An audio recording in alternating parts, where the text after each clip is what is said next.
Hi guys, welcome. Thank you for joining. So we'll be introducing our first speaker because of time, Mr. Peter Enyievi. So I'll be reading his portfolio. Mr. Peter Enyievi is a distinguished Nigerian scholar, creative thinker with an excellent passion of getting tax accomplished before deadline. This earth-oriented phenomenon holds a diploma in information technology with a bias in computing from Pacific Computer and Management College, in Calabar in 2004, and a degree in biochemistry from the Cross River State University of Calabar, where he emerged as the best graduating student. He holds a master's degree in public health from the prestigious University of Calabar, another master's degree in biochemistry from the University of Cross River State, Calabar, Nigeria. He's certified in humanitarian crisis from the London School of Hygiene and Tropical Medicine, and is currently a PhD candidate in the Department of Public Health, University of Calabar. Peter Enyievi is a youth leader. Peter Enyievi is a youth leader, a community mobilizer, and also a recipient of the 2017 World Bank and Woman Empowerment Grant and the 2022 McGill's Global Child Health Program Grant, and has also presented several conferences paper. So, Mr. Peter, thank you for honoring us to be here today. You have the floor, sir.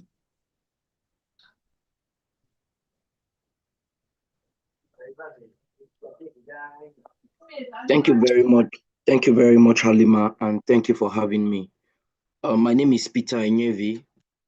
First, I must apologize for my voice. I'm under the weather, so I'll just try to make my voice as clear as possible so that you can hear what I'm saying. Let me quickly start by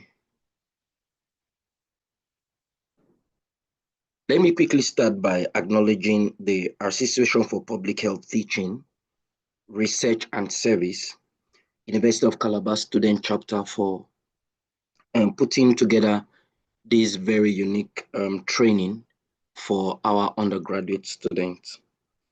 I'd like to also thank Ambassador Timbo Blessing Halima, our host for today's meeting, who have come up with a very wonderful theme, navigating research writing as an undergraduate. I'd like to also beg you permit me to acknowledge one of our very own high flyers, Mr. Isaac Olushola from the University of Oxford, for also accepting to, share his thoughts with our undergraduate students. You're all welcome, and especially welcome all participants. I'll quickly share my slide. If Halima can help with that, because I don't know what is wrong with my... Okay. Okay, can you all see my slides? Can you see my slide? Yes. Yes, we can see. Okay. So today I'll be speaking on overcoming challenges in research writing. And as earlier introduced, my name is Peter Enyievi. I'm a lecturer in the Department of Public Health, University of Calabar. For the purpose of this training, our learning objectives will include: one, that at the end of this training, participants should be able to recognize some benefit of research writing. Number two, participants should be able to understand some challenges in research writing. And lastly, participants should be able to know how to overcome some of these challenges we are going to look at in the course of our presentation. I'll leave you with a quote from Henry Ford. He said, "Obstacles are those very frightful things you see when you take your eyes off the goals." So being a researcher is a very rewarding career for many reasons. And very prominent among them include: number one, You get to explore new ideas. So as a researcher, either you want to use that as a career or you're an undergraduate, the first benefit is that you have the opportunity of exploring new ideas. Number two, you have the also opportunity of working with cutting edge technology. Number three, you learn about the world in general. And then finally, but not the least, although you also have the opportunity of, discussing and, forming a sort of network with like-minded individuals globally. And that is not to say there are no other benefit in respect to you being a researcher. Your self-development, and even some persons earn a living from carrying out very, very wonderful researches. So those are just some of the benefits of, being a researcher. And conducting research basically is an integral part of being a scholar practitioner with the skills and credibility to effect social change. However, research doesn't come without its own challenges. There are numerous challenges when you're carrying out a research. Um, However, these challenges can be, addressed and can be surmounted by very strategic things you're going to put together to see that you overcome some of these challenges or bottlenecks in respect to carrying out research. So we'll look at the challenges. And for the purpose of this presentation, just as I've said earlier, there are several challenges in respect to carrying out a research or conducting a research. But for the purpose of this training, we'll limit ourselves to just 7 of these very key challenges. We'll look at them briefly, the challenges, and then we'll try to proffer solutions on how to overcome the challenge. Remember, we are talking about overcoming challenges in research writing. So number one is a challenge of choosing the right topic. The challenge of choosing the right topic.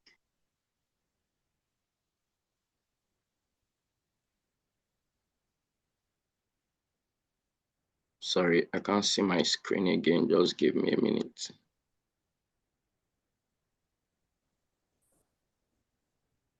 All right, so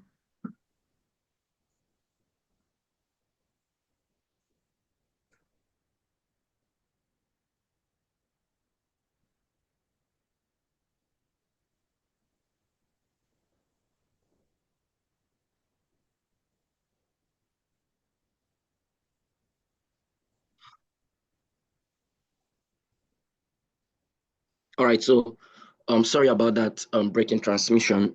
Choosing the right topic. Our first challenge, you see, in conducting a research, your topic is the foundation on which everything rests on. So it is crucial to choose carefully when you're trying to choose a topic. And basically, you can't do anything else until you figure out the basic focus of your research, which is your topic. And so it is very, very important to narrow down your topic to something that is achievable and all of that. So how do we overcome the challenge of choosing the right topic when conducting a research? Number one, you must identify an area of interest. Sorry, I'll be a little bit fast because I was allocated just 25 minutes for this presentation. And so invariably, I'll be speaking for about 107 seconds for each of my slides. And that is very, very limited on my part. So I'll be very fast. I'll just pray that you try to follow me. Where you have questions, you can pen it down as a host have said, and then we'll take the question and answer segment later. So number one, in overcoming the challenge of choosing the right topic, you have to identify an area of interest. So in conducting the research, you must pick an area of interest, an area where you have passion for. Okay, and then there are several area of interest even around our environment. Some of you live in a community that is underserved.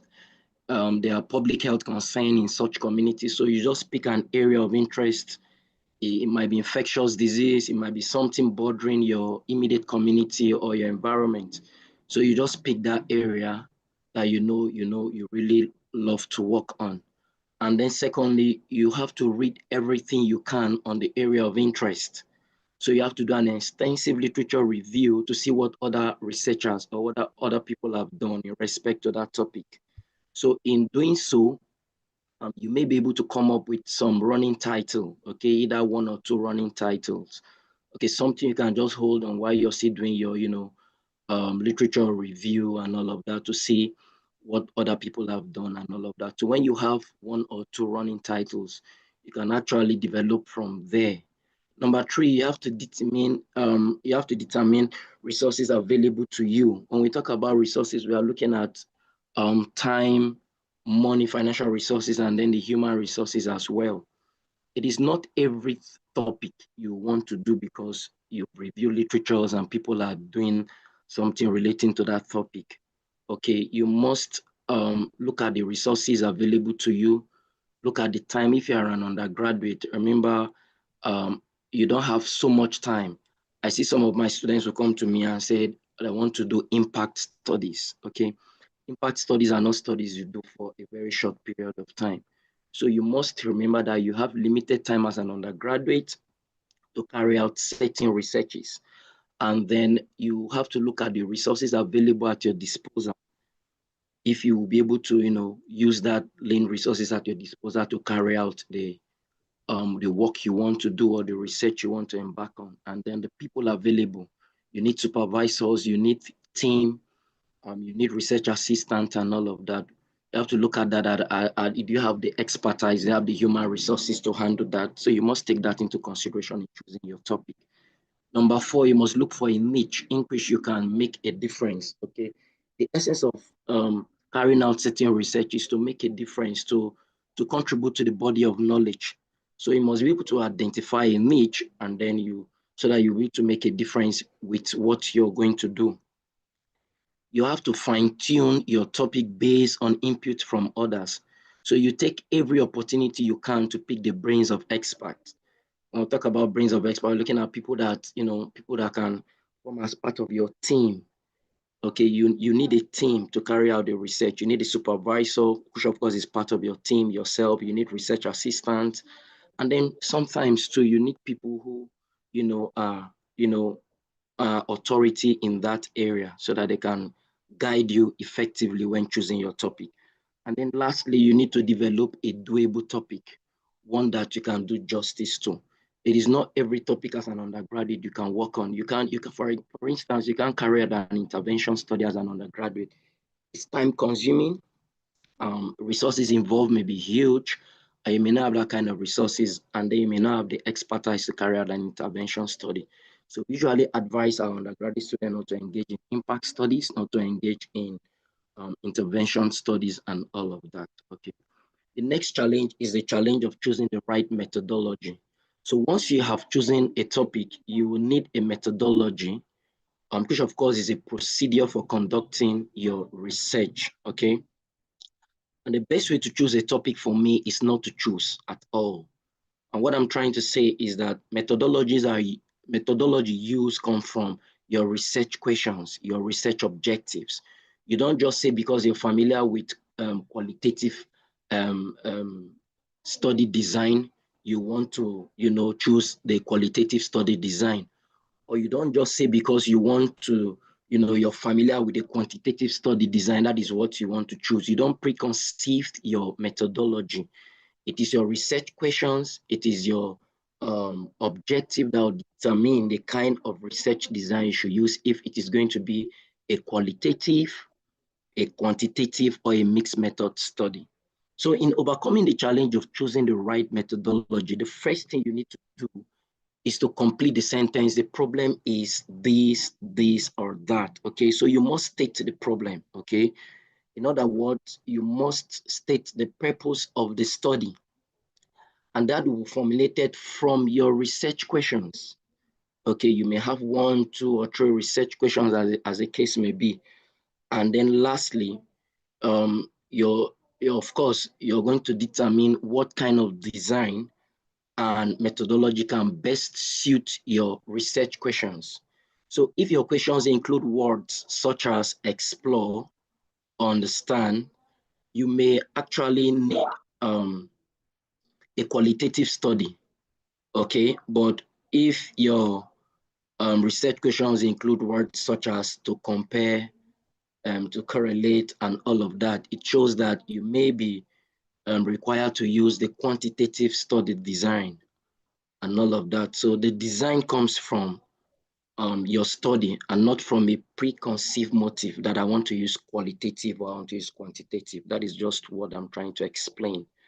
And then you must hone your study design, okay?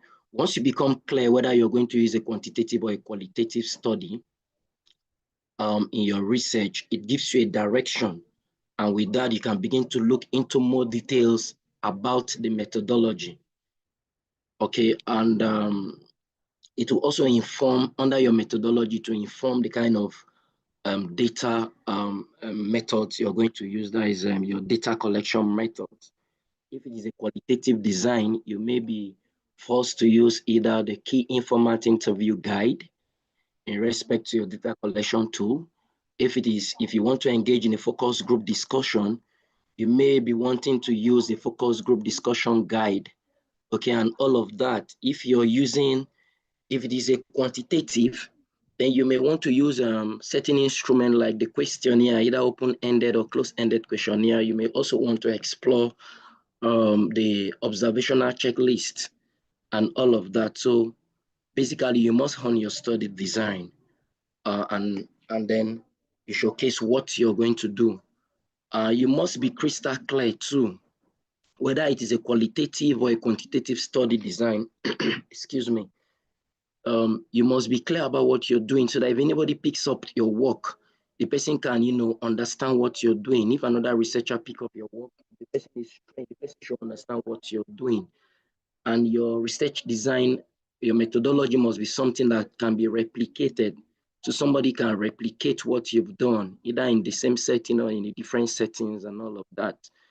And then again, you must be honest about your abilities. You ask yourself, okay, will I be able to carry out this study? Will I have the ability to develop the skills to carry out this study using this same methodology or using this methodology I've chosen or the study design I've chosen? If not, okay, then are you determined to develop the skills or bring together a research team that will help you to actualize what you want to do? If the answer is yes, then you know that you're very honest with what you're doing. And then you have to take your time with the planning process. You don't just jump into carrying out your research because you're an undergraduate and all of that, or you want to just do a project and graduate and leave, okay? You must take your time to plan. And that is why for our undergraduate students, we usually encourage them to have a work plan. You must attach a work plan in your appendices. You must attach, that work plan must have a timeline, okay?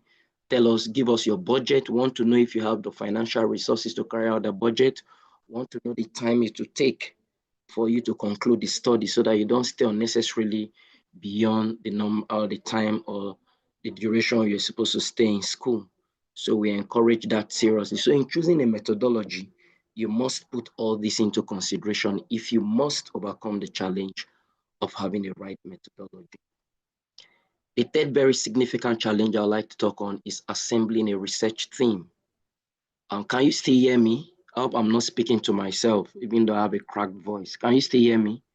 Yes, sir, we can hear Yes. you. Can you please put the slide in presentation mode?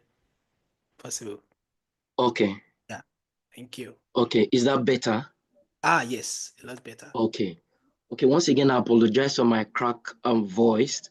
I'm under the weather and I'm very, very sick, but I just have to do this. Okay. So I was talking about the third challenge. The third challenge is assembling a research team. Research is never done in a vacuum. You can't do it alone. So once your topic and methodology are in place, you will need a research team to support you, as well as study participants.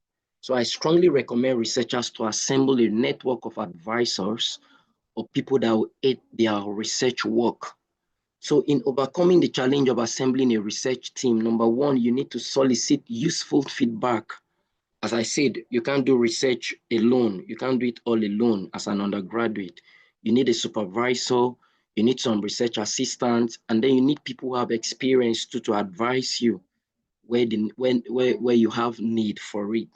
Okay, so number one, you must solicit useful feedback, cultivate friendship with people who are going to, think critically around what you're going to do. Okay, these people are very invaluable for helping you achieve your set goals and objective. Okay, they're going to set the ball rolling, and they're then going to look at your work from different angle and perspective from what you think it should be or it ought to be.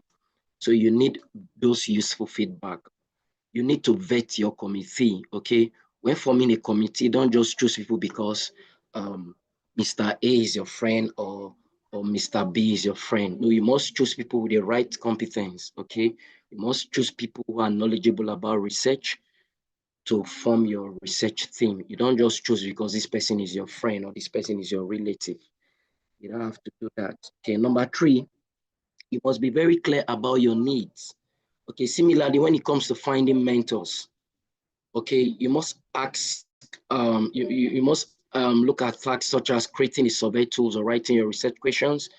You must look for people who are willing to come through for you, okay? People who look at the structure and then look at how prepared you are. So you must be clear about your needs. If you approach someone and you're not very confident, you don't know what you're going to do, or you're not prepared. What I mean by preparation, you must do an extensive literature review. So if your work is basically on HIV, and then you're coming to your supervisor or you're coming to someone to advise you and say, okay, I want to work on HIV, and the person asks you simple questions, who are your prospective participants, who are you looking at, who are the persons you're looking at, where do you want to collect your data from, what research method do you intend to use? You must be able to give the person a raw information of everything you want to do so that the person can advise you. So if you're assembling a research team, it must be people who are knowledgeable and people who can, provide solutions to some of the challenges you will be facing. Challenge number 4 is finding study participants or respondents, as the case may be. So once you have your team together, excuse me, once you have your team together, it is time to conduct your study or your research. And that means finding participants who will be part of your study. And sometimes recruiting participants for a study can be very demanding and challenging. Okay, I'll paint a life scenario, okay, from Dr. Rodney Lamery. He's a PhD holder in public health.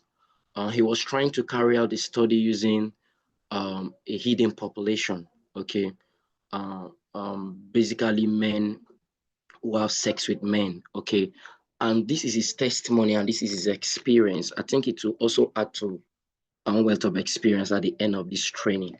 So the first thing he did, of course, he did a lot of trial and error before he got the correct stuff or the correct way to go about recruiting his participants. The first thing he did was he advised that we should not waste our monies. Okay, don't waste your resources. Rooney's first trial was hiring a third-party email marketer group to send email to a whole number of persons. Okay, to send email to um, about 5,000 self-identified men who fit his inclusion criteria. Okay, while email marketing might work in some cases and in some times and all of that, it is very, it is not cost effective, it is costly. Okay, and Rooney spent about $2,500, which is about 7 point something million, if I'm not mistaken, in Nigerian currency, to just get 4 participants. So it wasn't a very successful venture for him because he spent so much. He was trying to recruit participants, and because it was a very peculiar population, he could not achieve that when he used email. The second strategy was to leverage the power of networking. Okay, he did that. His next attempt, he reached out to target group, and then he used what they call the snowballing sampling technique. And the snowballing sampling technique is a referral technique. And the referral technique is basically a technique It's basically a technique that, you identify the first target participant, and then the person refer you to the next participant. Okay, so that is what they call snowballing or snowball sampling technique. And when he did that, he was able to, recruit the number of participants he wanted. Okay, the third advice he gave is that don't be afraid to reach out. Rooney also approached established researchers in his field for guidance and networking. According to him, and I quote, I was very nervous, but I went ahead.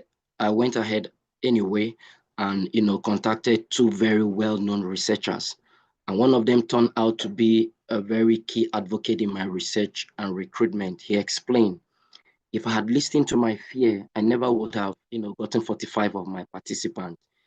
His advice to other young researchers like yourself is that just go for it. The worst thing that can ever happen is that um, the advisors will definitely say no, but they will never kill you. Okay, so all they can do is to say no, and that will not be the end of your life. So this is just his testimony. And summarily, in finding participants, you must be very, very, tactical about it so that you don't end up wasting so much resources and time as well. The fifth challenge is getting institutions to participate. There are some researches you want to get involved in. You may be needing to recruit participants who are, resident in some institutions. I'll give you an example. If you want to conduct a research using primary healthcare centers, apart from the fact that you may have obtained ethical clearance from the department as an undergraduate student, you may be required to go through a rigorous process of, applying through the primary healthcare development agency in the state. And in doing so, sometimes it is very difficult for you to get these approvals. So you have several barriers to that. And particularly if your research is a controversial one, or it is very sensitive in nature. So this presents additional challenge in trying to get institutions to participate in your study. Sometimes, even when you want to use schools, you want to use primary schools, you want to use secondary schools, you may be um, needed to go to the Ministry of Education to get approval and all of that.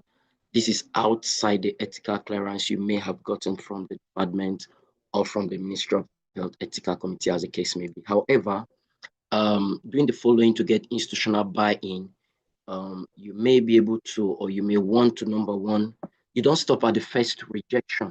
So sometimes you go to these institutions, they'll reject you, they'll turn you down. You don't need to give up, okay? You need to, persevere. You need to persevere and, tell them the rationale, the significance of that study. Number two, you have to pursue alternative avenues. This is where you may need to, use personal relationships, use critical stakeholders or gatekeepers in such institutions, to get a buy-in into such institutions.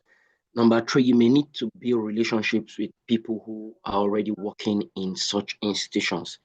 They may help you to, get such approvals. Number five, you need to learn how to sell your, number four, rather, you need to learn how to sell yourself. Okay, you need to learn how to sell yourself. Some of our undergraduate students, when you go to seek institutional approval, you don't actually know what you're doing. So you can't even explain the value addition your research is going to add. So the people tend not to, buy into your idea or the fact that you want to carry out your research. So you must be able to sell yourself. I call young researchers as myself and even yourself as marketers. So you must be able to market the products you're going to sell because carrying out your research, especially institution-based research, you must be able to market yourself. You must be able to sell yourself to the people who give you approval and even to your participants as well, respondents. Then you must be prepared. So preparation comes in, getting all the required documents, the forms, the information, the ethical clearance or approvals, and other supporting documents handy in case someone may want to, get more information from your study. You must be prepared. And then lastly, the importance of image. I'll give you a classical example. One of my project students was, working with primary healthcare centers in Southern Senatorial District of Cross River State. And suffice to say that this young man doesn't even know how to dress. Okay, he will come to my office with, a yellow trouser, a red shirt, and sometimes a blue shoe looking like a rainbow. I'm sorry to say that. Okay. So sometimes your appearance, the way you are dressed, will no help to sell you. If you're not properly dressed and you go to some of these institutions, you may definitely face a lot of rejection because people don't want to entrust their, respondents, either they are workers or they are students, to your care, or for you to start asking them questions when you're not looking even very presentable before them. So you must dress well, you must look good, in order to, approach some of these institutions to gain approval for you to conduct your research. Okay, so image presentation is very important. The way you appear, most times they say in a local palace, is the way you'll be addressed. Number six challenge is a challenge of staying motivated and working your plan. Sometimes in the course of a large research project, the biggest challenge can be internal. Maintaining the motivation to keep going despite obstacles in your research and the pressure of work and personal commitments. Research is not a all rosy affair or venture. Okay, sometimes you'll be faced with a whole lot of challenges, but you need to overcome these challenges. And in order to overcome this challenge, you must remain motivated. You must stay focused. How can you achieve that? Number one, you must follow your passion and your purpose. Remember, I talk about your interest. If the research topic or the area you're researching on is an area that you have developed passion for over time, then you may likely stay focused and committed to carry out that research. The first component is motivation. You must remain motivated while carrying out your research. You must also monitor your attitude. So when there is so much to do, attitude does make the difference. To stay positive, think of the mind like a garden. We have to pluck out the negative thought like weeds and then constantly plant positive thought as well. That is the only way you can watch your attitude. So you must take off the very negative thoughts or the very negative attitude, and you try to imbibe the very positive ones. It will keep you going in the course of your research. And number three, you must learn how to reward yourself. I call it a reward system. So you must make reward part of your work and then give yourself those rewards that are very, very beneficial to you. Some of us, you engage in grant writing, you apply for the grant, you win the grant, they pay you some, huge amount of money. It may be small, it may be huge.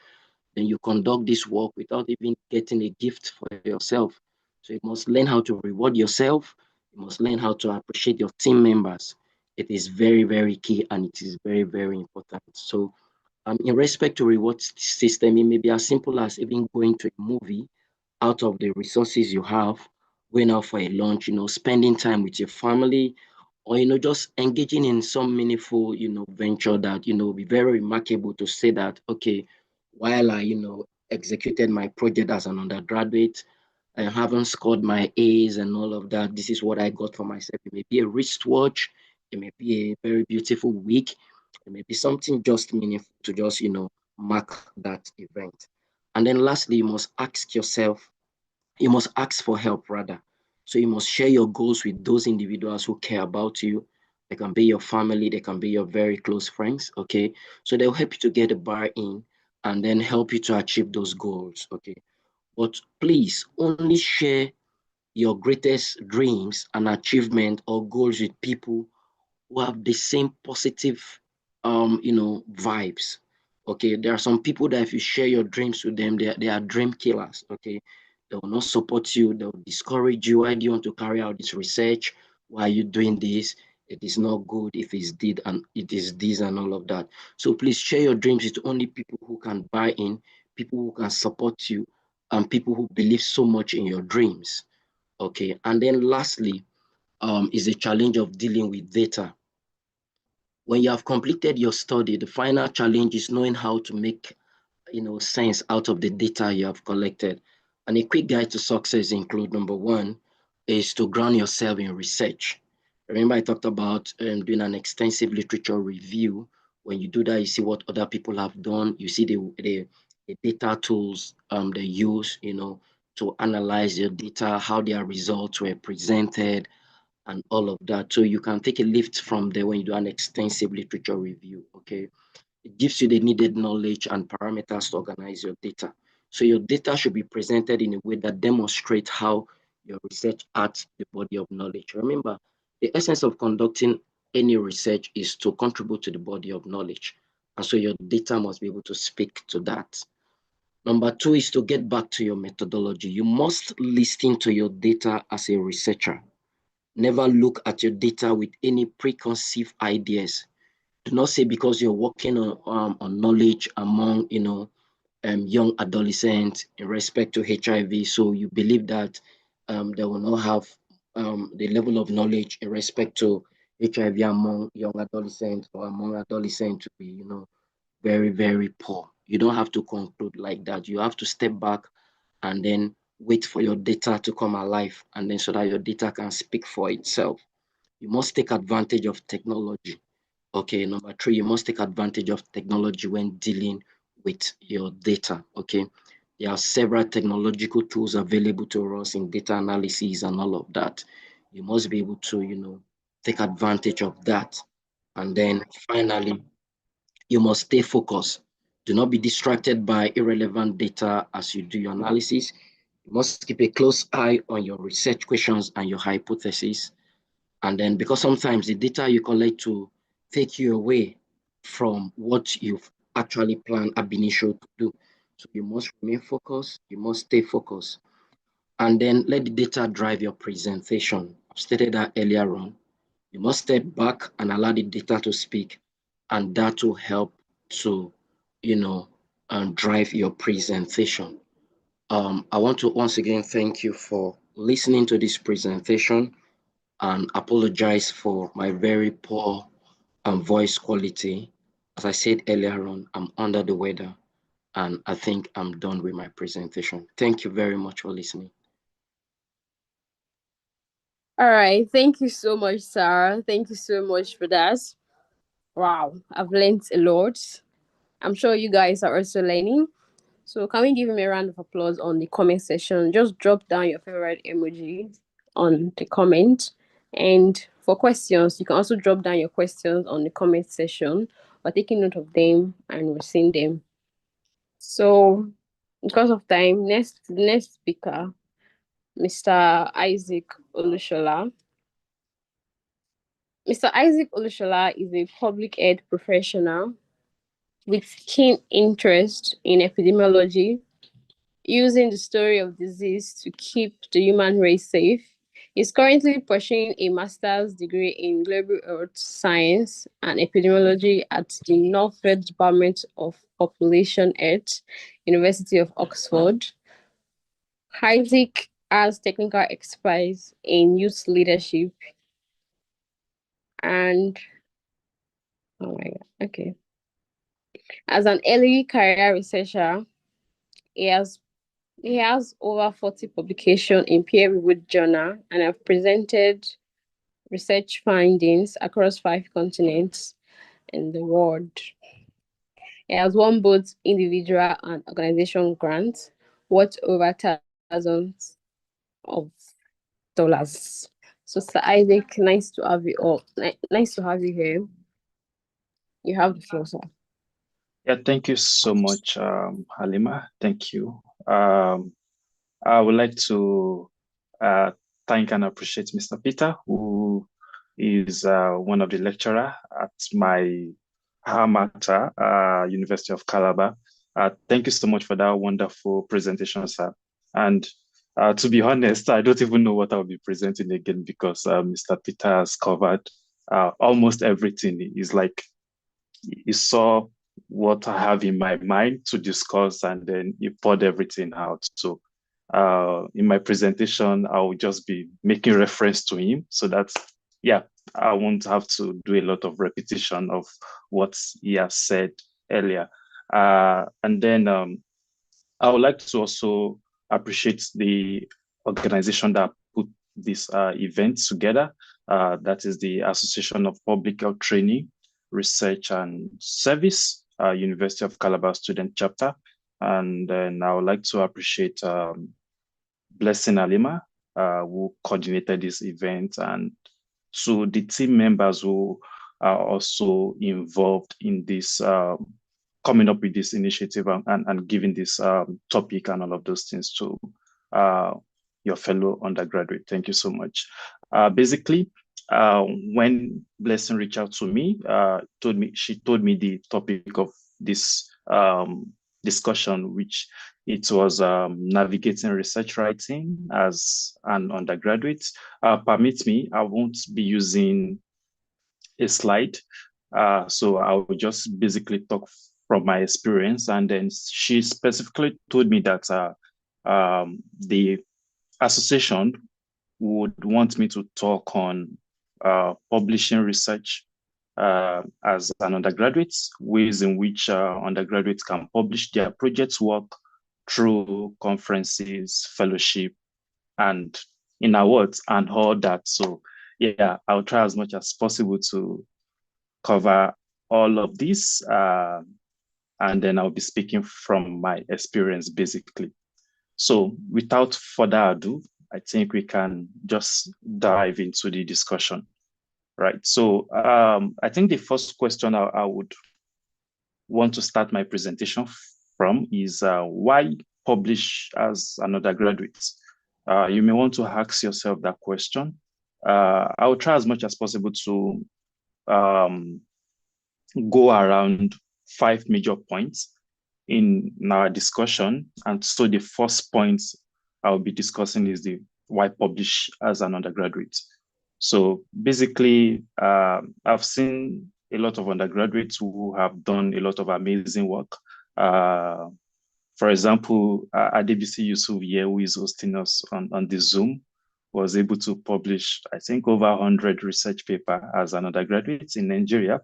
And then I've seen diverse undergraduates, researchers who have been able to make substantial contribution into the academic scientific world. And so the question of why could be that, one, you want to solve a problem. And I'm a very big proponent of that idea because over time, we've been hearing from a lot of the older generation criticizing the young people as always a problem. And so I feel it is time for young people to come together to also show themselves as problem solvers and not just creating problem. And then so I think one of the key things that would answer the question of why publish as an undergraduate is that you want to solve a problem. Probably you've identified a problem in your community that you want to investigate and see how you could come up with solutions to those problems, just like Mr. Peter said about you having your research topic and all of those things. And another reason why you should publish as an undergraduate could be to enhance your academic profile. You as a student or as a person may be aspiring to be in the academia or be a researcher in an institution or be a lecturer at a university. And so one of the key things that will build that profile for you is to have some level of publications, right?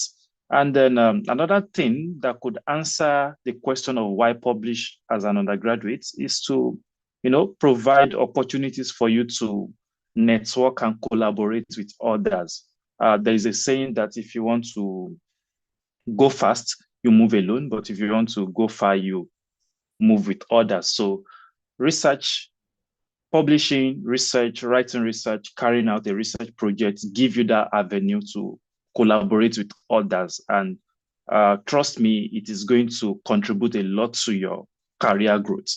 And then lastly, what I would want to mention as the why publish as an undergraduate is for you to build your skills, in not just research, but to build your skills in writing, to build your skills in not just writing, but also to build your critical thinking skills. And I usually emphasize the aspect of critical thinking because it is something I really, really admire. And for example, when I started writing research, I think I started in my year 2 at the University of Calabar. And then it was just basic abstract writing and the likes.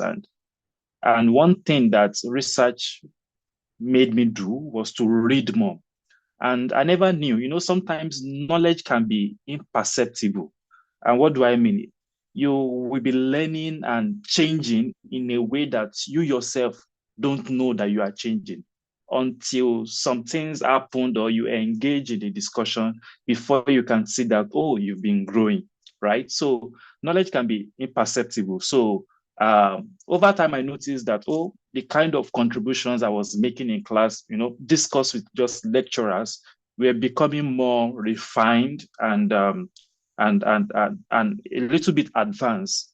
And that made me closer to other lecturers, right? So I think that should be another why or reason you should engage in research writing or publishing as an undergraduate. And now, to move forward, I will try as much as possible to stay within that discourse that Halima has given me, which is publishing research as an undergraduate, how and where you can publish. So moving forward to the second point, let's look at the types of publications. The types of publication. I hope I've been able to cover the why publish as an undergraduate. There are a lot of other reasons, to open you up to opportunities. I did not go in depthly into that. It could be for your master's, for your PhD, to apply for grants and all of those things. But to save much of our time, I'll just cut everything down a bit and go as fast as I can. And so going to the second point, which is the types of publication.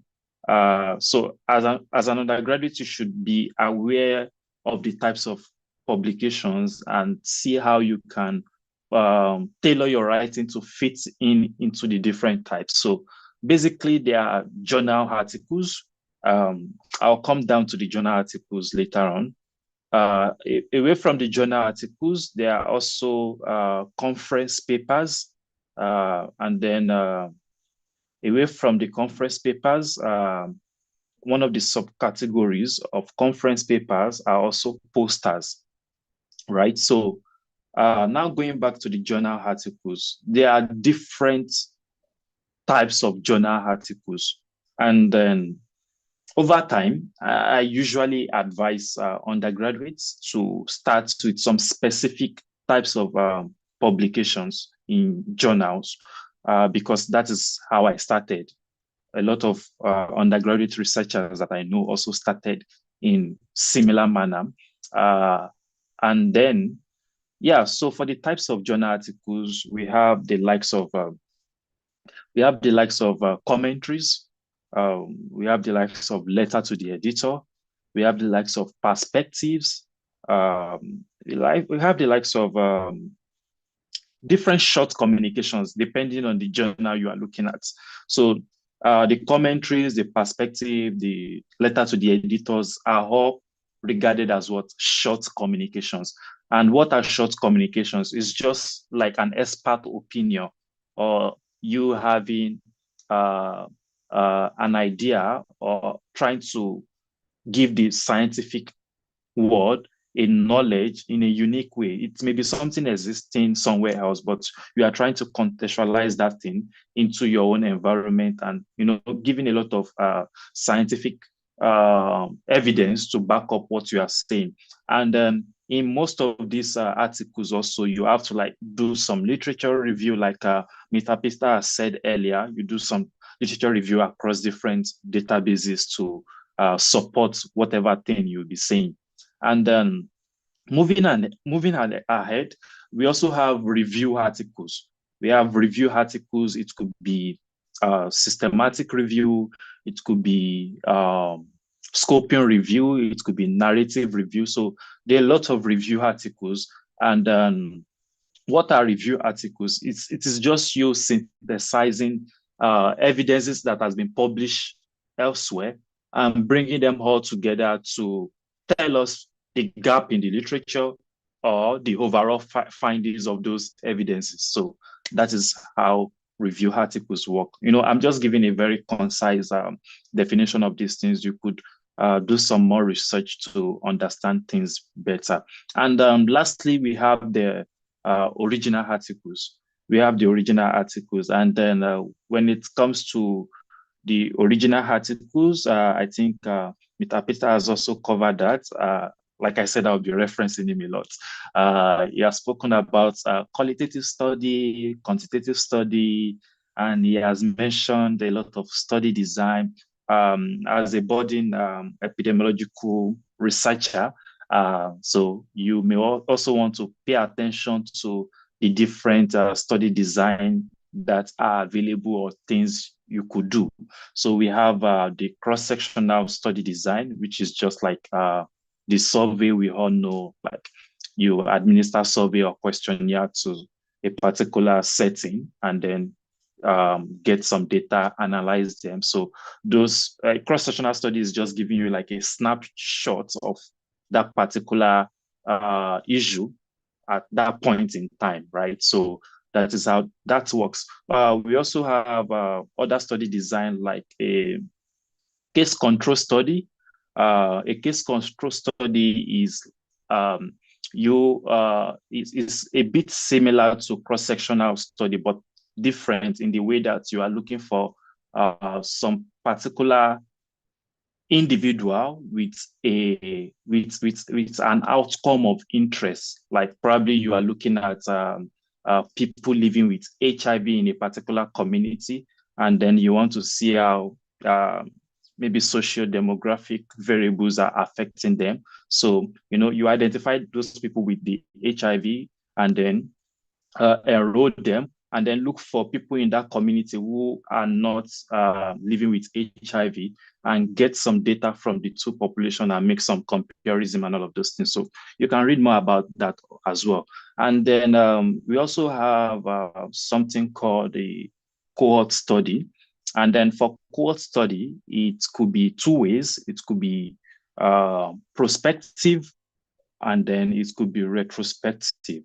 And what does that mean? You could conduct a cohort study of a particular set of people and then follow them for a long time into the future, maybe over 5 years, 2 years, 10 years, 20 years. So there are a lot of cohort study with long years like that. I think I've seen the one of 50 years. So those are cohort study. Those are prospective cohort study. And then for retrospective, just back to the past, like the opposite of prospective. And yeah, in terms of study design, I think those are the major study designs we have. And finally, we have the randomized control trial, which is a highly regarded study design because basically that is the study design you could use to know if something is effective or not. I could remember that Mr. Peter mentioned earlier that if you want to measure effectiveness, it will take you a longer time and all of those things. Okay, you want to measure impact. So RCT is one of the ways, randomized control trial, RCT, is one of the ways in which you could use to measure the impact or the effectiveness of something. Maybe you are trying a new drug or you are looking at an intervention. It could be a simple intervention like iodized salt and how it affects the health of children or pregnant women in a setting, right? So those are the types of study design you may want to consider as an early career researcher. So those are journal articles. And then to move to conference papers, Basically, conference papers are just like a short description of your full work, of the research you've been able to do. So you submit the abstract, which is usually 250, 300, or 350 words, depending on the specification of that particular conference. So they will give you the guideline you should follow. So when you submit it to them, sometimes they decide if they want you to present it as an oral presentation, and then you make a slide just like Mr. Peter did, or a poster presentation where you are going to have all your findings cutting across your background, methodology, results, and then conclusion in a poster. They will give you the size the poster needs to be and all of those things, and then you make your presentation at the conference. And now, let me go to the third point, which I have in mind, which is steps to publish. What are the steps to publish your research as an undergraduate? But before I move to that, I want to know if people are following me. Just comment yes or type in an emoji in the comment section. So Yusuf, can you just help us check if people are following? Oh, okay. Yeah, I think people are dropping questions. Okay. It's also possible that the timing between the live and the Zoom might be a bit, you Oh, get, maybe by okay. There are few some minutes. lag, right? Yeah, So, yes. okay. Let's just wait for 1 minute and see if people are Yeah, actually people are already following. commenting. Yeah, Oh, okay. I show. Thank you. Yeah, so moving on to my third point, which is steps to publish. Basically, I want to believe you have an area of interest.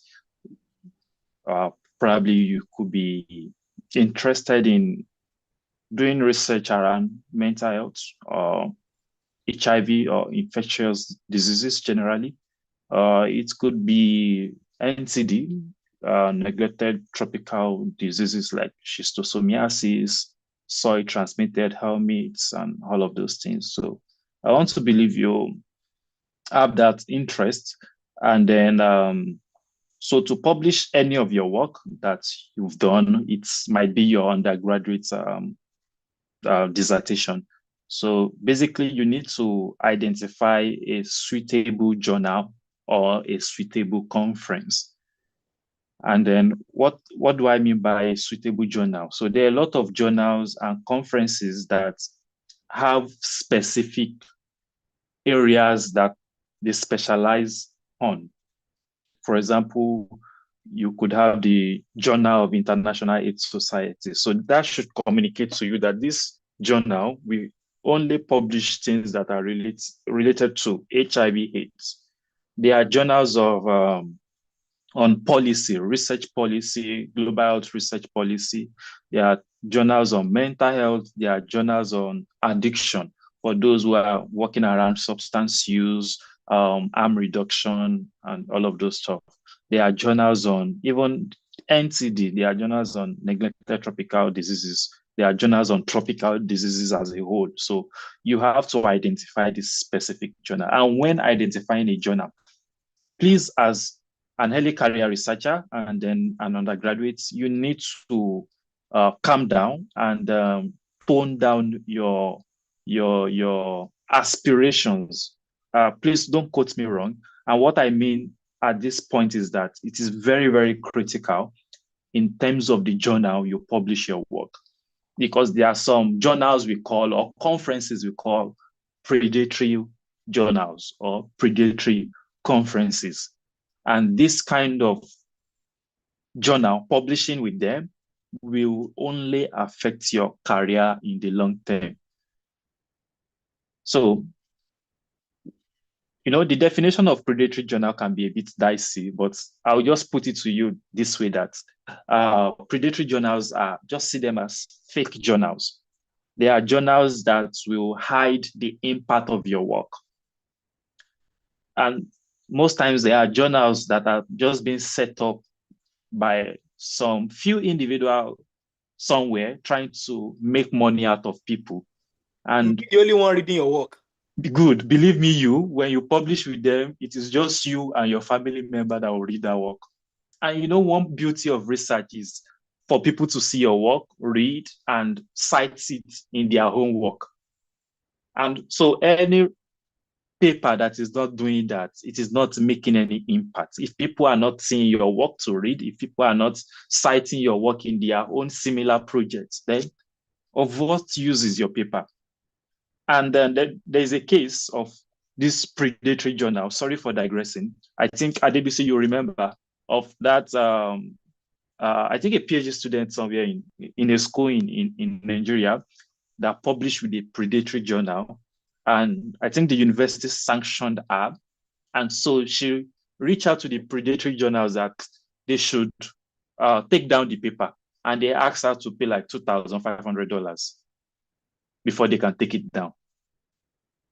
And another way it could affect your career is if you are in the academic space, your university or institution may penalize you for publishing in a predatory journal. So these are things you need to be very, very careful of. And so for me, no one is an expert in selecting which journal is good or not. But then these are the things I look out for when selecting my journals. I will usually make sure that journal is indexed in Scopus.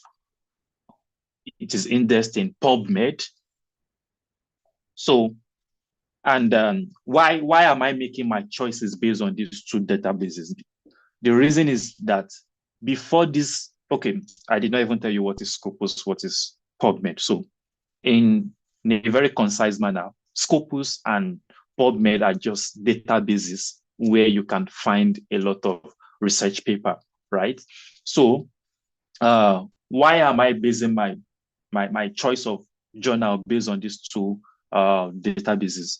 Is for the fact that before a journal could be indexed, what I mean by index is before a journal can be available on Scopus or on PubMed, they must have passed through some specific screening and have some specific criteria that qualifies them as a good journal before they can be indexed on those databases. And so when I'm looking at a particular journal, I'll check, where are they indexed? If it is just Google Scholar alone, I'll run away. But if I can see Scopus, PubMed, and they have a decent impact factor, then my mind is at rest and I can look at it and see if they fit into what I want. And same thing applies to conferences. There are a lot of conferences in the world. There are conferences on tropical issues, on HIV, on APHTReS, on substance use.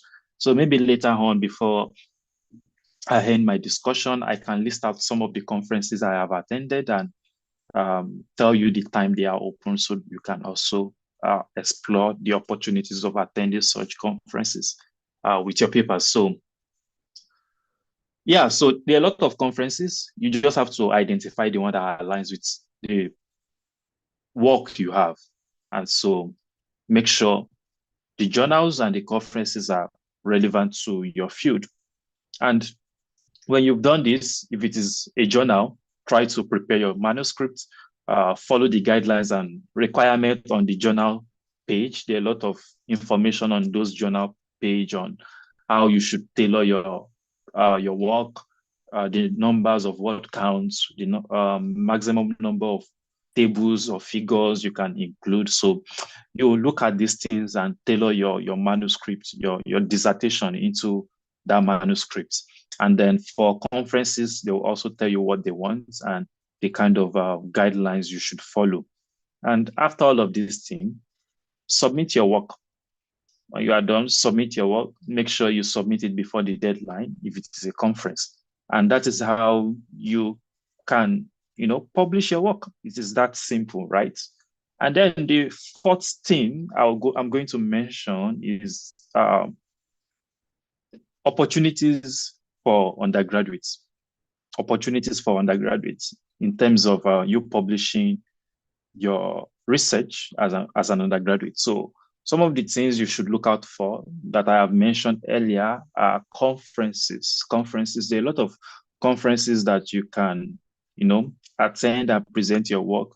And one thing about going to conferences is that it also helps you build your communication skills. It helps you to communicate to a large audience. It takes out that public speaking skills in you. And away from that, it can also be a form of linkage between you and some of the researchers that you admire, people you've read their work that you wish to meet. You can get to meet them at those conferences, network with them, and build some meaningful connections.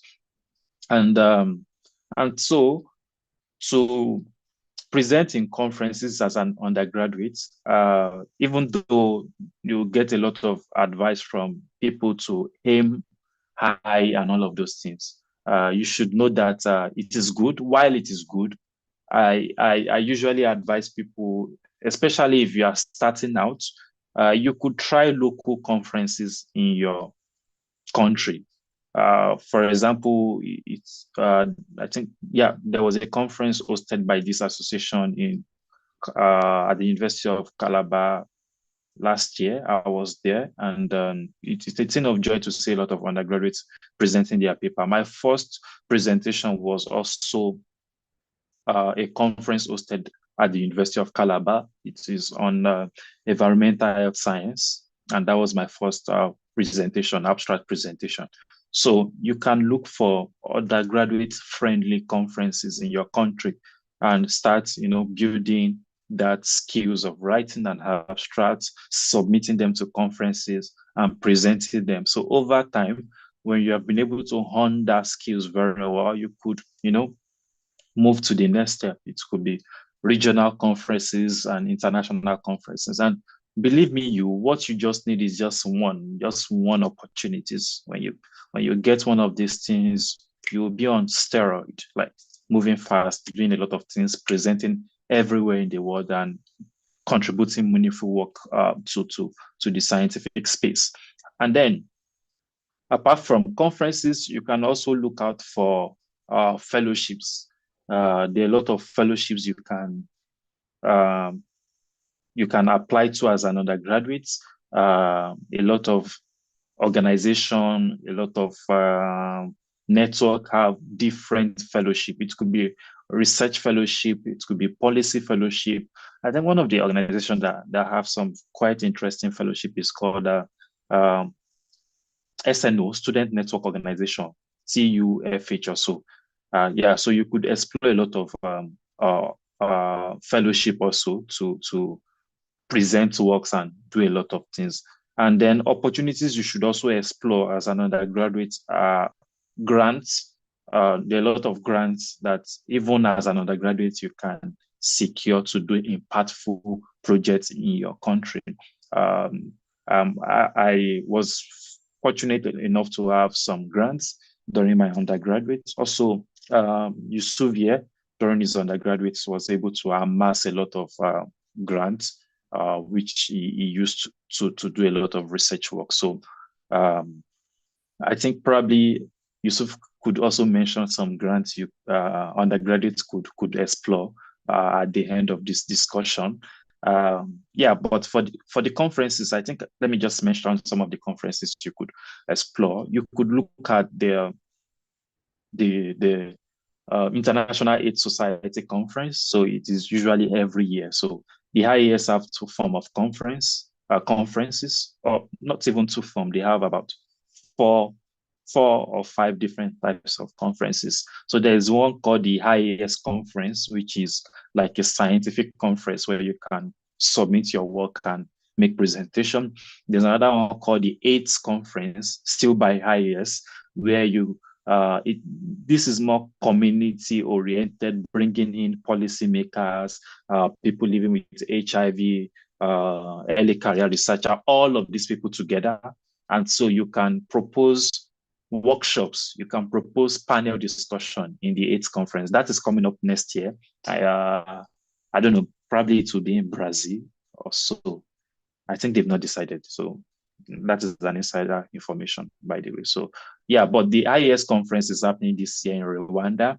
You can apply. The application is closing in the next 2 or 3 days. So you should apply. There's a scholarship fully funded.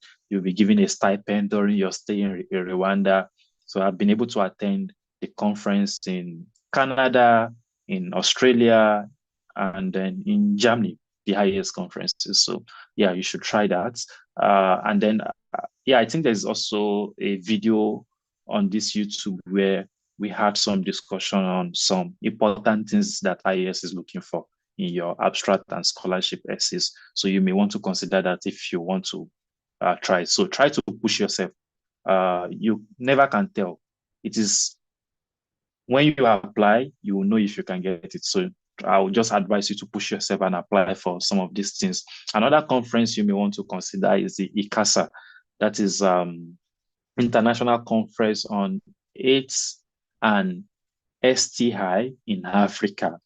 So ICASA, and that is coming up sometimes this year, December in Ghana. It has opportunity for abstract submission and scholarship and a lot of things. So you may want to consider that. Another conference that you may want to also look at is the INSHU. Yeah, that is International Network of Health and Hepatitis Among Substance User. But the name of the conference is International Conference on Health and Hepatitis Among Substance User. That is happening in I think in South Africa this year. So you should check their website. INSHU, when you type INSHU 2025, you see it. And I think they have a webinar coming up on what they are looking out for in their abstract. So you may want to consider that. So yeah, there are a lot of conferences. There's also Drug Policy Alliance conference happening in the US sometimes this year. There's a conference called the Harm Reduction. These are conferences that are specific to my area of interest. But one thing you could do if you have a diverse area of interest, you can try to set up something I call Google Alerts. So Google Alerts is just for you to put in some keywords of your area of interest. Go to alerts.google.com. So you can put some keywords. So whenever any information around that thing is being mentioned online, Google is going to send you a personalized email to notify you of those things. So yeah, you should check those opportunities around. So I think I'll just stop here because I'm running out of time. So the fifth thing I'm going to discuss is just tips for success. So tips of success. So to borrow from the word of one of my friends, who say there are some doors that are closed. There are some doors that are half open. There are some doors that are open. And there are some places you get to, they are not even doors, but just knock on every door. And what does this mean? Try as much as possible to put out yourself, like Mr. Peter said, put out yourself, submit applications, try to advertise your unique expertise. Try to advertise that your potential and what you can do. Submit those applications as much as you can.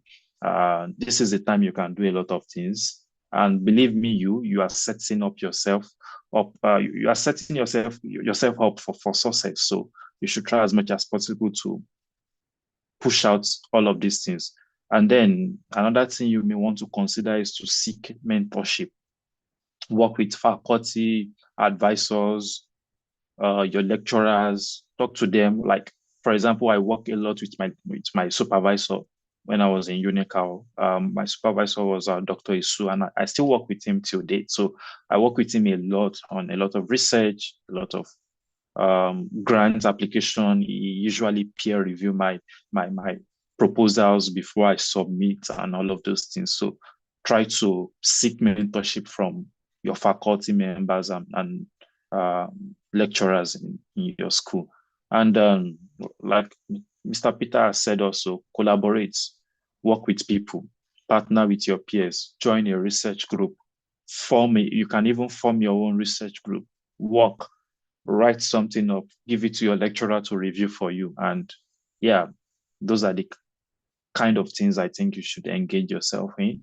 Also, try to stay persistent. Rejection will come. Like, for example, the IAS conference, I was rejected like almost four times at ABC. Can you remember? So we were rejected a lot of times. There was a time at ABC even got it, and then he couldn't travel. He couldn't travel because he was denied a visa. So you face a lot of rejection, right? But just stay persistent, be prepared for this rejection, and keep improving your work. And believe me, before you know it, you'll be impacting your world. So I think I will have to drop my pen here. Thank you so much. Thank you so much, sir, for your session. He has given us why we should publish as an undergraduate, local conferences. So if you have any question, you can drop it on the comment section. So before that, I would love to introduce someone that is here with us, my colleague, Mr. Joshua. So Mr. Joshua, please can you say hi? He has been working with me to make this event success. Okay. Hello everyone. Good evening, good afternoon, good morning, depending on where you're watching us from the world. Thank you very much, Mr. Peter, for being on the call and agreeing to take this section. We're very pleased with the effort you've put into taking this section and to deliberately mentor young people. And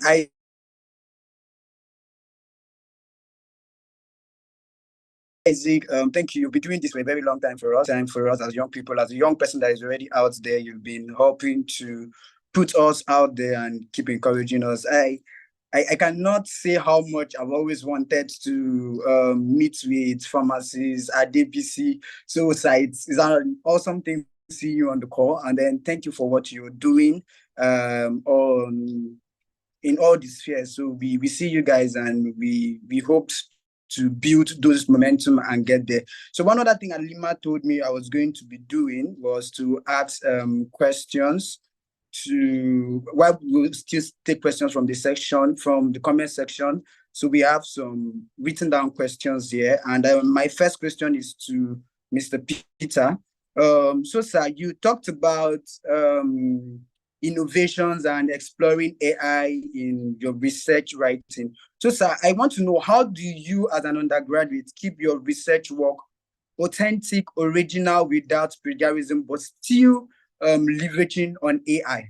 Because most of the time, the issues we have is that undergraduates use a lot of AI tools that write research work for them, that write their project work for them, and that is always flag up as not being good because there's a lot of plagiarism in it. So how do undergraduates still use AI, but still have the authenticity of their work?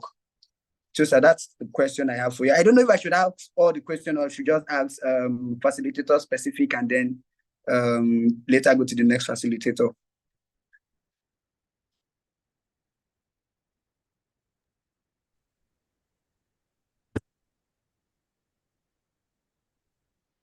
I think it will be more orderly if you can just if they can reply to give their response to the question as you ask. Okay, that's fine. So Mr. Peter, over to you if you're on the call. Okay, Joshua, Mr. Peter has left the call. Okay. Okay. Okay, yes, he's back. He's back on the call. No.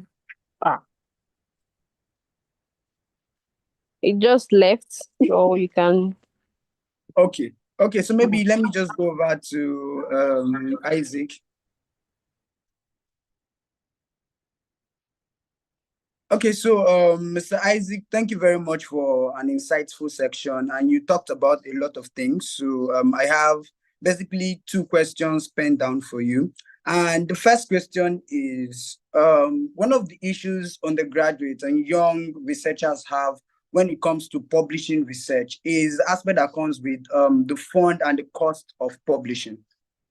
So how do undergraduate get to navigate fundings and the cost for publishing research? I remember once I wanted to publish a research, and to submit the manuscript, I needed to submit, I think, is it $40 or something to just submit the manuscript. And then after the review, I would complete that. And at the time, they did not have the money to submit that manuscript, and that's how the opportunity goes. So how do young researchers get to navigate costs for publishing? In one word, how did you navigate that part? Thank you so much for that question, Joshua. Yeah, so application processing charges for journals, it has been a very huge barrier to academic output, especially in our context. And when I mean context, I'm talking about the African continent.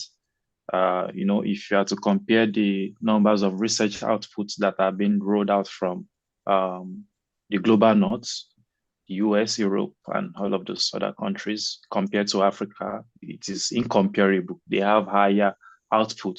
And one of the major things has always been the fee, like you've mentioned. But when starting out with my colleague here, David, one thing we had to do is to, let me talk about the two costs of research. So number one, your research can cost you if you are looking at it from the angle of having an original research, when you have to incur some costs from, printing your questionnaire, collecting data, giving people stipend, and all of those things. That is one. Secondly, is the APC you mentioned, the application processing charges of journal. And so for the first cost, that is why I advise undergraduates to start out with the short communications or the review, when where you don't need to do an original research, just for starting out, just something little to have that experience of how publication works, how research articles are being written. And then over time, you can transition to the other original research. So by that, you can cut the cost of that. For the APC, firstly, you could potentially bypass this in about 2 to 3 ways. The first thing is that there are free journals. There are a lot of journals that are free. You just have to do your research and identify these journals. One of them is the Earth Promotion Perspective. That is the name of the journal, and it's a very good journal. So I think from the Earth Promotion Perspective, when you check a particular aspect of their website, they have a link that also give access to a lot of other journals that are free.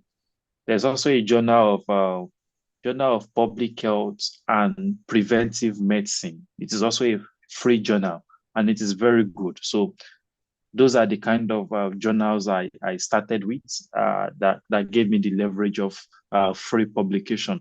Another thing you may want to consider is to apply for application waivers from this journal. Since we are from low and middle income countries, Nigeria, middle income country, some of these journals will give us like a 50% waiver, which sometimes can still be a lot. But that is where collaboration comes to play. You could collaborate with researchers from the low income country, like let's say Sierra Leone, the Gambia, and then see how you could work with these other researchers, and then they submit the paper as a corresponding author and also apply for this waiver. And so when they do this, the journal will likely give you a full application waiver. Another thing is that you could consider publishing your work as a gold access, kind of. Some journals have that kind of policy. And what does this mean? It means that for people to read your work, they will have to pay, or they may have to use their institutional address to read your work. So your work will not be open access for everyone to read. So those are the three specific ways I think you can get access to some of these journals. But now that I'm at the University of Oxford, my school also have access to some journals that I can publish for free, and likewise other universities in the UK, they have some partnership with journals that you can just submit your work to and publish without paying anything. The school has covered the payment already. So yeah, those are just the ways you could use. Okay, thank you very much. Thank you. Great insight. I like the fact of mentioning the waivers. And you said already, knock on doors. Some places there are no doors. So just as young people, just knock and try to open. So my last question to you is, you spoke about conference papers, be them oral or poster presentations. So first question, do these conference papers and oral and poster presentation, do they count as publication? And if yes, how do you cite them as an undergraduate? How do you cite those papers? Basically, when you submit your work as an abstract or a oral presentation or poster presentation, uh, uh, it is expected of some conferences to still publish that work. Like there are some conferences that will tell you to submit the full work and they will publish in their journals afterwards, right? But for most conferences that does not have that avenue, they have an abstract book where they've published that work. So it is published already. And so you could just do yourself a favor by taking it to Google Scholar or ResearchGate and put a link of that publication from the conference. And so just like the way you cite a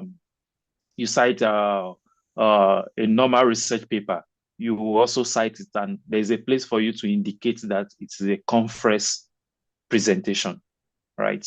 But I think it is also more advisable that you could submit the full work after you've presented at those conferences. Try to submit the full work to a journal and publish them if you have the capacity to do so. Yeah. Is that all your question? Did I capture it well? Yes, you did. Thank you very much, sir. I don't know if Mr. Peter Enyievi is ready now. Sir, please, can you still hear us? Yes, loud and clear. Okay, sir. Welcome back. We noticed your network is giving you issues, sir. Sorry about that. So we had one question for you, and you talked about leveraging AI and technology while writing your research as an undergraduate as one of the aspects of overcoming the challenges that come with research writing as an undergraduate. And our question was, how do you as an undergraduate leverage technology, most especially AI, but still keeping your work original and authentic? And this is because a whole lot of times undergraduate project works and thesis has always been flagged up as having a lot of plagiarism from AI generated sources. So, sir, how do you still keep your work original but still exploring AI in your work? All right, thank you very much, Joshua, for your question.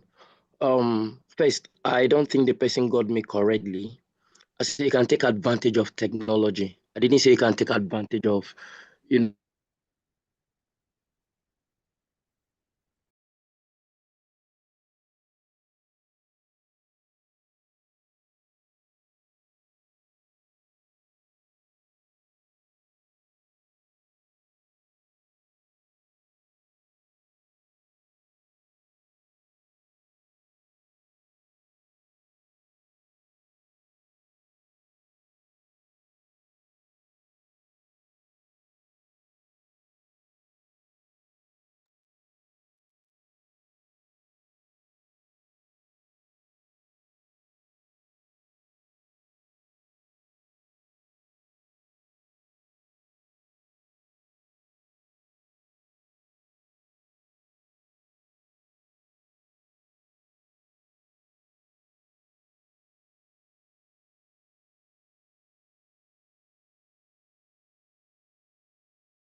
think they're having some network challenge.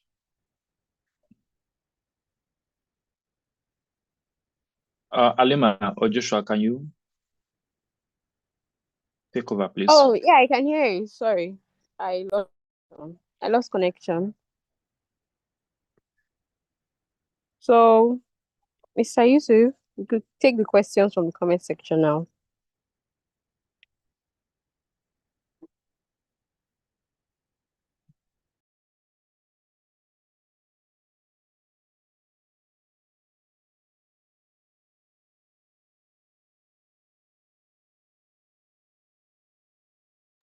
Can you hear me? Check what's in the chat box. Mr. Isaac, you can hear me? Yeah, I can hear you. Yusuf, Okay.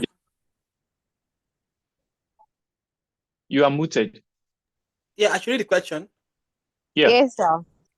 Okay. Please, how can one effectively write a good manuscript? I mean, actual writing process. How do one gather the points together? How many people should one consult to write a team or points? Can you repeat the question, please? How can one effectively write a good manuscript? I mean, the actual writing process. How do one gather the points together? How many people should one consult to write a team or points? Well, that is a very good question, I must say. But one thing about writing a good manuscript is all about proper planning. So basically, I believe writing a manuscript have about 3 specific process. The process of writing a manuscript for me is across 3 specific steps. And the first thing is the preparation. Preparation. When I say preparation, like you have to understand the question. You have to understand the question. You are working the research question, the keywords in your title, and the direction it is taking you. And once you have been able to understand that research question, you can now dive into collecting relevant literature. And then to the numbers of literature you need to collect. There are no specific numbers to it. It is as much as you can that are relevant to the work you are doing. You want to get up-to-date, relevant literature to that particular work you are doing. So there are not specific numbers to that. And then as you are collecting your relevant literature, you start making notes. This is still in the preparation phase. You start making notes. And when I say making notes, it does not mean copying like somebody else's paragraph and put it somewhere. No, like you are making and revamping and rephrasing those things you are reading. Like you are reading something, digesting it, and writing it in your own words. You are making those notes. And while you are doing this, you are also putting in mind the places you are picking different information. Those are your references, and you are organizing them somewhere. So after all of these things, then you can start drafting a plan to organize all your thoughts together. So that is the preparation phase. And then when it comes to the planning phase, like the plan or the structure of your essay, basically, I usually advise people to think of the manuscript plan like the hourglass bottle. I don't know if you know that, but those sand time where they usually use to like measure time in the past years. The shape of that bottle, that sort of double funnel placed on each other. It is wide at the top, narrow down, then wide at the bottom. So I usually advise people to picture their manuscript plan and structure in that way, in the sense that your introduction goes around a very broad category, looking at the impact of the work you are looking globally, regionally, and then specific to where you are addressing to your research topic, telling us the aims and objective of your work. And then you go down to your methodology, which are more specific. They are narrowing down, going down to your results, which is more specific, and then to your discussion, which is also broad. You start discussing your discussion from that specific point, then you make it broad out into the global implication of that your study. So that is how you should picture your writing process. And then another thing you need to do is to also consider revision. Try to revise your work, send it to your colleagues to revise it, make helpful suggestion. And by so doing, make sure you look out for like maybe spelling, punctuation, make sure there is no contraction like I think no, it is a formal setting. It should be I am. So look out for all of those things. It is not it's those little mistakes, and then check the length of the sentences. Sometimes a lot of people write very long sentences. It will bore the reader out. It will, when a sentence is too long, like it is tiring to understand the information you are trying to communicate in that instance. So try to, make your sentences short and precise. Avoid unnecessary use of hyphen, semicolon, all of those things. And one thing I usually do is to also read out my work aloud. I read it loud. And then another thing I do is that I also read my work backward. So after leaving the work for a while, I will come back to it and start reading it from the bottom to the top. So doing that helped me to identify some errors, some mistakes, and then I refine it, revise it, send it to who can help me review before submitting to the conference or journal. So that is what I can advise on that. Thank you.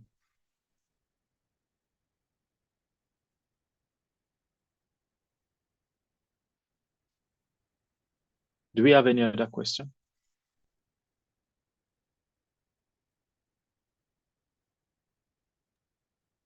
Yes, I think we have a number. Someone has a while writing and one is reading through a paper.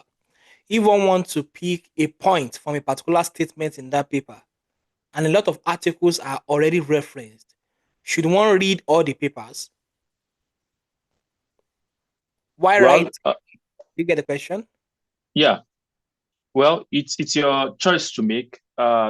If the information you are seeing in that particular paper you are reading is enough to tell you all you need, fine, you can rephrase and reference that particular paper you read. I know a lot of people will reference those papers they've not read. Don't do that. It is unethical. And then if you feel that information is not enough and you want to get better clarity on what these people are saying, you can decide to read each of those papers and see if you get better information from those particular ones. So try to reference where the information is coming from, where you read the information, not referencing a paper you've not actually opened at all. So yeah, that is my advice on that.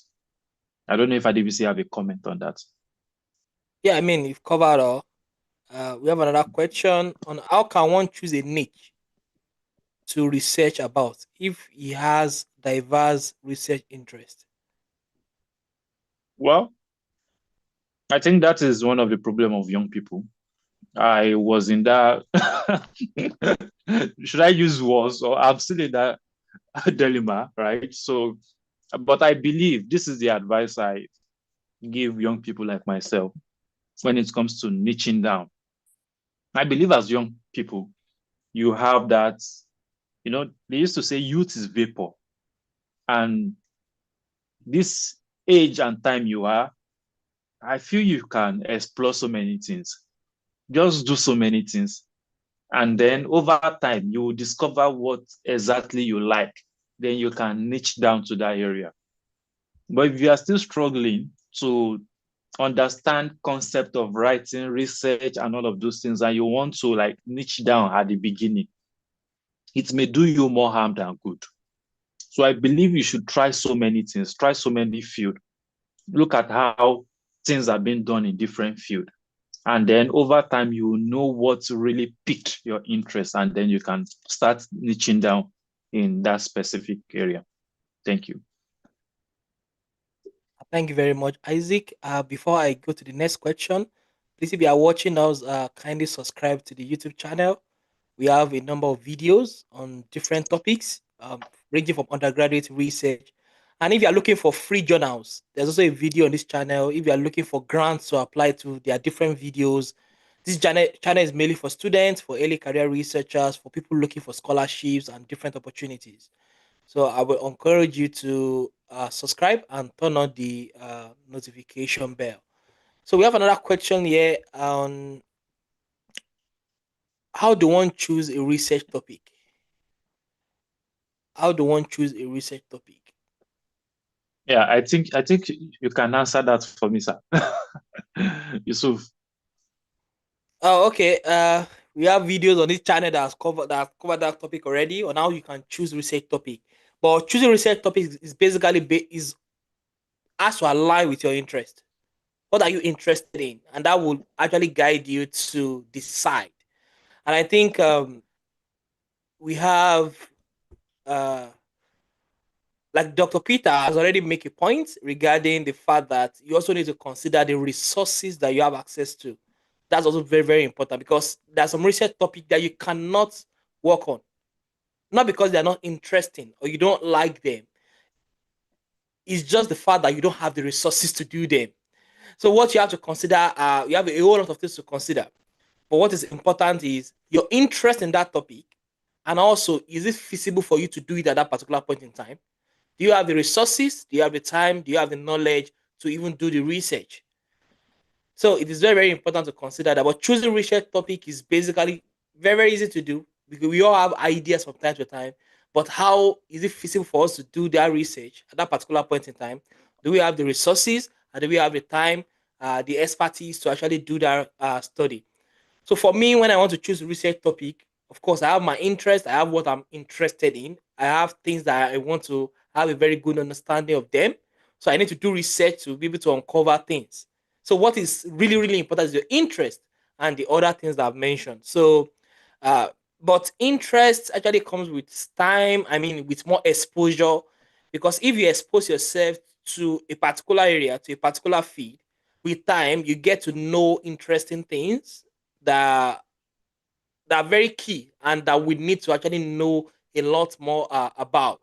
And you can also generate research ideas using databases, using you can use Google Scholar.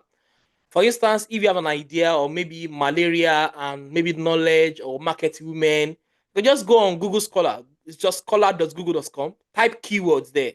You're going to see different research that have been published, and through that, you can get some inspiration on some topics that you can explore based on what you are interested in. So go to scholar.google.com, search for keywords. For instance, if I'm looking for paper or maybe market women and HIV, I can just go there, market women, HIV. I'm going to see different papers that have been published, maybe in relation to that, or maybe something within that context. And that can inspire me to see what has been published in that area. And that would definitely guide me in maybe coming up with ideas or developing my own studies or knowing what we have in the literature already. So, I mean, choosing topic is mainly what is important. Is, are you interested in that topic? Do you have passion for that topic? Are you willing to learn more? And do you have all the resources, the time, the expertise, and the knowledge to actually do the research? So most of the time, researchers use Google Scholar just to have to do some rough sketch of, I'll call it rough sketch, trying to search for what is known about that particular topic. And I think it's going to work for early career research. Just go to Google Scholar, scholar.google.com, type keywords there. Okay, maybe you want to do something on antimicrobial resistance. Just type antimicrobial resistance, maybe knowledge, or maybe pharmacy student. Just play with keywords, and you're going to see different research that's been published in the past. So I think that's a simple way you can come up with effective research topic.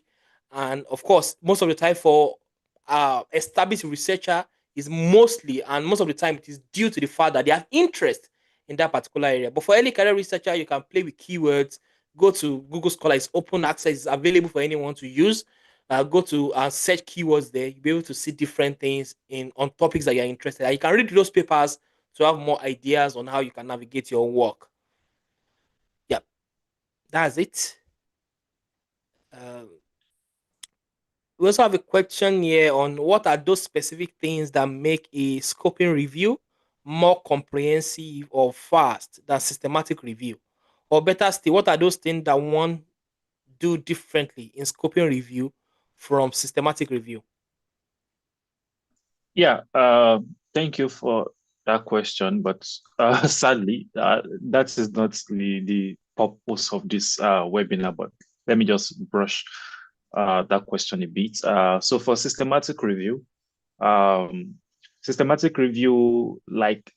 just like the name implies, the methodology you use in selecting your papers are systematic. So in most cases, you need to submit a protocol to some I've forgotten the name of what it is called. You need to submit a protocol of your systematic review to establish that, oh, you are doing this review so that it won't be replicated. And we have one of the example of such place where you have to submit your protocol is Prospero. There are a lot of platform like that where you need to register your protocol. And then also doing systematic review can be a bit tedious because you have to do your literature search in a systematic way. You have to pre-establish some inclusion and exclusion criteria even before you conduct your search. And those are the things you would have included in your protocol. So you can't change them when you are conducting the work itself. So it is very rigorous and tedious to do. And it is something that you have to follow those protocols to the book. And you do your search across different databases that you've mentioned you'll be doing it in, and then selecting, reading through papers. You do the screening of paper by topics, by abstracts, reading the abstract, by reading the full work, and then coming down to those specific papers that meet your criteria. Then from there, you could write, the narrative review of things you've been able to find, do the evidence synthesis and write your work. And there's a caveat to it also, in the sense that a systematic review can also lead to what we call meta-analysis. Meta-analysis in the sense that if you are working with, let's say, papers that are quantitative throughout, you may also pull all those data together and then reanalyze them to, look at what those data are saying. If all those papers are going in the same direction or they are going in opposite direction. I'm just trying to explain them in basic terms so you could understand. There are languages we use for all of these things. So you plot some graph and then see if those papers are going in different direction to come up with a conclusion. So that is systematic review and meta-analysis. But for scoping review, originally, scoping review does not really need you registering a protocol, but more recently, there are some scoping review that people now register their protocol because they are following the pattern of a systematic review. They are also having some inclusion and exclusion criteria being strict, just like a systematic review. But the thing is that scoping review is more encompassing, and the rules and regulation that guides it is more lenient when compared to that of a systematic review.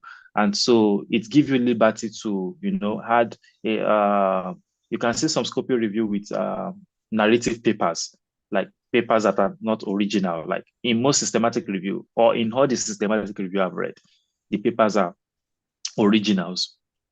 So originals maybe case control, cohorts, RCT, or cross-sectional study, but they are original papers. But in scoping review, it could take in some narrative papers, some other reviews, and then synthesize knowledge from that. Yeah. So yeah, scoping review also does not lead to meta-analysis, right? So yeah.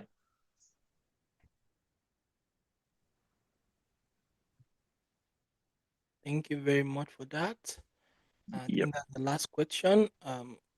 Thank you for the session. I think Halima, you can close the session.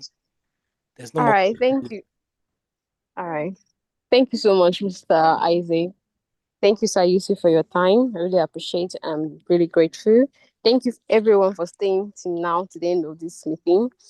It's really surprising. Anyway. So, guys, I'll be dropping the speaker's LinkedIn profile on our WhatsApp platform. You can connect with them there if you have any other questions. And kindly subscribe to the YouTube channel. Thank you so much. Thank you, guys. Yeah. Thank you, Thank Sir you, Yusuf. Halima. Bye. Yeah.